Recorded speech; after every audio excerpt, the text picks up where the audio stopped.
everyone, how you doing today? My name's Kirsty, aka K-Beth Bookish, and on today's video I'm taking you through the setting up of a new journal where I'm going to be doing a personal development and just generic mental health and well-being, so come join me for this setup.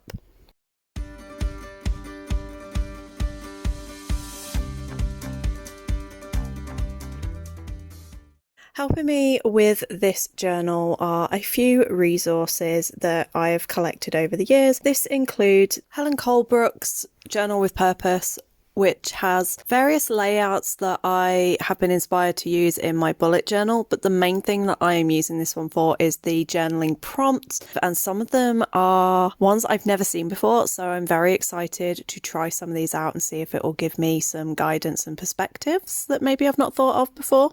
A Year to Change Your Mind by Dr. Lucy Maddox. Honestly, it's really helped me put a lot of things into perspective, and it really is a good book for changing your mind on things and looking at how you react to situations. And it's broken down into 12 months of the year and looks at a specific theme for each of the months as we go through the year. It has a really great way of breaking things down to help you understand and learn how you can adjust your patterns of behaviour.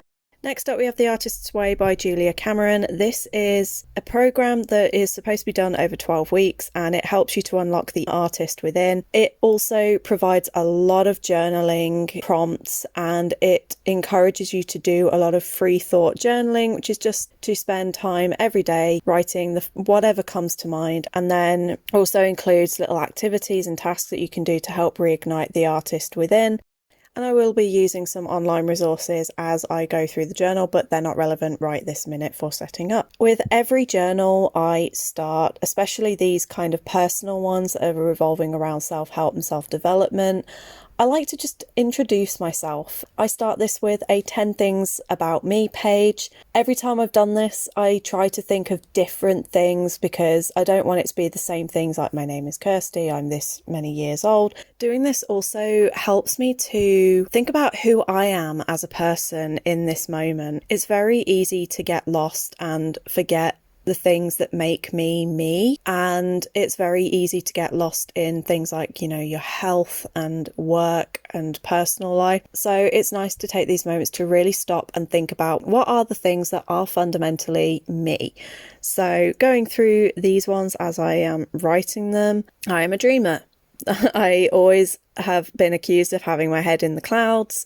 I'm always thinking about the future. I sometimes forget to think about the present, but I enjoy doing that. I like thinking about what's to come. A slightly vulnerable one is faith. I have really struggled with my faith, and I still don't know or believe in a higher power and a higher being, but I do have a spiritual connection within me, and I want to explore that. Due to very recent events in my life, I have come to accept that, okay, maybe ghosts and spirits are real, even though I desperately don't want them to be, and I'd rather deny them.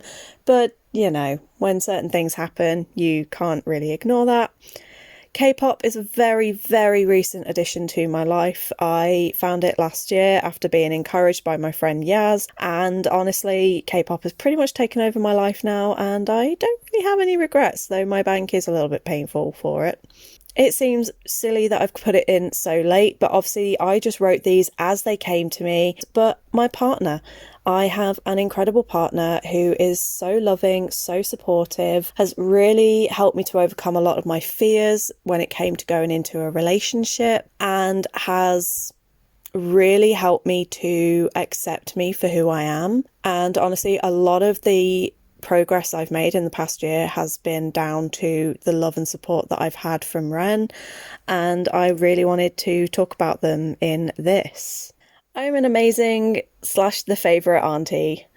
It sounds silly, but I was writing this at the end of January, and I'd just been spending time with my nephews, and one of them in particular was extremely attached to me. He said that he thinks that I'm his favourite auntie, and I took the boys out for a day with Ren, and it was just a joking thing where it was like, am I the best auntie ever? And it just kind of gave me a really big boost, and it made me realise that I might not ever be a parent, but I'll always be an aunt, and that I do have that special bond with both my niece and nephews that will never be replaced. One that I don't really talk about very often is my self-confidence. I act far more confident than I actually feel. I constantly need reassurance and I'm always seeking reassurance, which comes across as me being kind of needy and desperate at times. But I promise you it is just because I have been beaten down and had my self-confidence wrecked so much, especially with certain things like my art and my dance. There's only so much you can be told that you're not very good or you're too fat, all of these things. There's only so much you can hear it before it becomes ingrained. So I definitely want to work on that self-confidence more.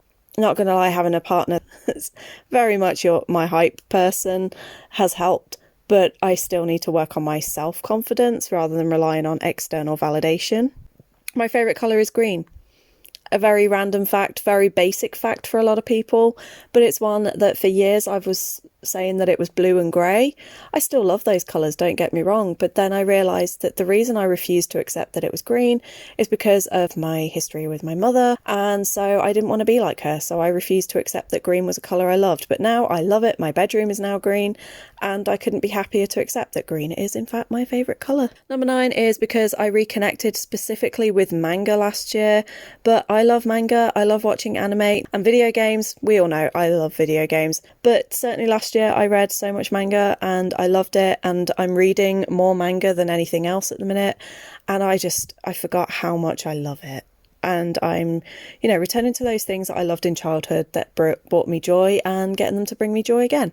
And then number 10, bit of a brutally honest one. I actually really don't like writing. I have got 5 novels that I'm planning and would like to write, but every time I sit down, I end up going, why am I doing this when I hate it?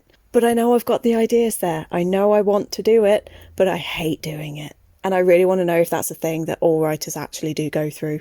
So that's just my little 10 facts about me. And then moving on, I started with my first entry to the journal. I treat these journals kind of a bit mixed. Sometimes I will be very angry or hurt or sad, and it can be a very depressing entry into the journal. Other times I will pick a prompt, like a scent prompt or a word, and I will just write something relating to that. Other times I will look for specific things. So if I'm really struggling with self-confidence, I will look up journaling prompts, articles and things on how to improve it. It always varies, but this one I just started with a bit of a welcome to the new year and talking about the things that I've done and what I've gotten up to so far. Obviously this one's a bit more private because these are more of my inner thoughts. After I finished, I did actually go back and I decided to add an extra page in. Things that I want to do more and things that I would like to do less. Doing more, I want to take care of myself. I want to pursue the things I love. I need to follow up on health and appointments and be more consistent at following through on those. I need to get myself out there more, be more creative with things. I also want to invest more time and effort into character sense, which is my business. I really want to get back into audiobooks.